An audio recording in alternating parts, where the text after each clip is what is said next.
light up candle, incense, and worship when I pray or worship, but at times worship takes me higher. So what do you advise me to do? Now listen to me. Applying spiritual items during your worship and prayer is a very beautiful and powerful thing. But the most important thing is for you to know the right application of those items. This is what I call mantra. I've said this in some of my previous videos. Discover what resonates with your spirit to pray, to communicate higher. If you want to experience power and positive effects with these spiritual items, it is only when you use them in the right application. For example, those of you that use candles to pray, always know that candles and its colors has different work they do spiritually, depending on what demand you are making during that prayer time. For example, you don't cast out negative spirits or negative spiritual attacks with white candles.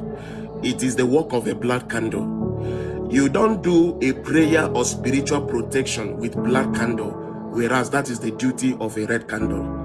I hear what I'm saying. Now, if you are seeking for purity, if you are seeking for sanctification, purity of your spirit, that is the work of a white candle. That is why I say the right application of these spiritual items only brings positive effects and you experience power at the end of the day. That is why in some of your religious organizations, you see them lighting up white, black, and red candle at the same time.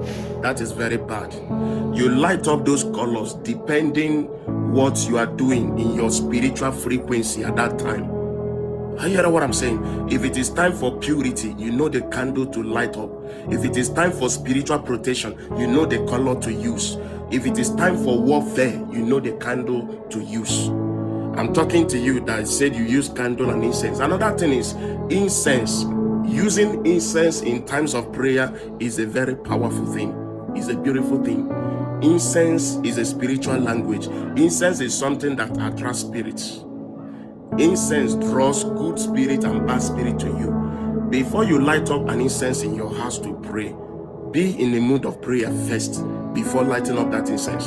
You don't light up an incense and start praying. No. If you light up an incense and start praying, both good and negative spirit and bad spirit will be there. And you may not have that power and knowledge to resist that negative one or to resist that bad spirit that is there. Because you are in need of the good spirit or what you want to do in the midst of that prayer. So before you light up an incense, make sure you are in the mood of prayer. Be in a mood of prayer. Make sure you have called upon the name of God in that house before you light it on. And when you light it on, no negative spirit, no bad spirit can ever present itself there. So you that uses candle to pray, make sure you are using the right color at the right time in the right application. I hear what I'm saying. And lastly, remove fear.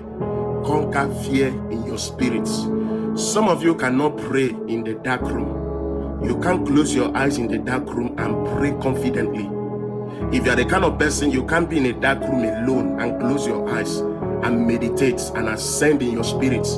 It means that you are being tormented by the spirit of fear.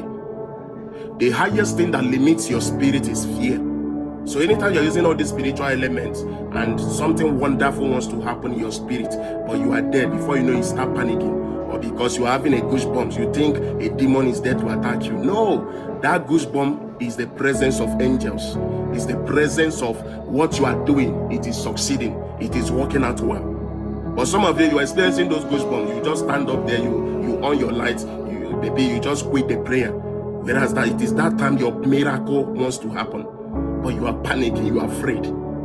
That husband.